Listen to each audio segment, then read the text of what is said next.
অরাজনৈতিক সংগঠন, অলাভজনক প্রতিষ্ঠান। তো আমাদের এইখানে যে এতগুলো শিল্পী, আমাদেরই বড় ভাই ছোট ভাই, আর আমি খুব একটু ফ্রেন্ডলি, আপনারা জানেন আমি তো জলি টাইপের মানুষ।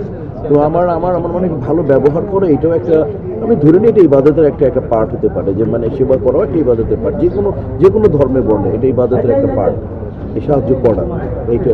তো সকল শিল্পীরা আজকে একসাথে হবেন মিলন মেলায়, যদিও কোভিড সিচুয়েশন, এই সময়টাতে আপনারা মানে কিভাবে নিচ্ছেন এই জিনিসটা? কারণ নির্বাচন কমিশন অনেকখানি শক্ত করেছেন, প্রবেশাধিকার নিয়ে অনেক অনেক শক্ত হয়েছেন, তারপরে শিল্পীরা আসবে, তাদের জন্য আপনাদের কোনো বক্তব্য থাকে কিনা, বা যারা আসছেন আজকে? না, আমাদের সবার জন্য একটাই বক্তব্য থাকবে, সেটা হচ্ছে যতটুকু আমরা পারবো শিল্পীরা ইমোশনাল হয়, কিন্তু বাই প্রফেশনও আমাদের একটা কথা মনে রাখবো যে সরকারের স্বাস্থ্য অধিদপ্তর যে আমাদের যে পরামর্শগুলো দিয়েছেন সেগুলো যাতে ব্যবহার করি, অ্যাটলিস্ট মাস্ক আমরা পরবো, মাস্ক, এবং আমরা যেমন মানে বারবার যদি না পারি যাতে আধা ঘন্টা পরে পরে যাতে হাতটা ধুয়ে ফেলি, আমরা মাস্কটা অ্যাটলিস্ট প্রত্যেকে যে পরে থাকে একটা ডিস্টেন্স মেনটেন করি, যতটুকু সম্ভব ডিস্টেন্স মেনটেন করি, কারণ এটা দিয়ে আমাদের তো মানুষ আমাদের ফলো করতেছে, দেখবে।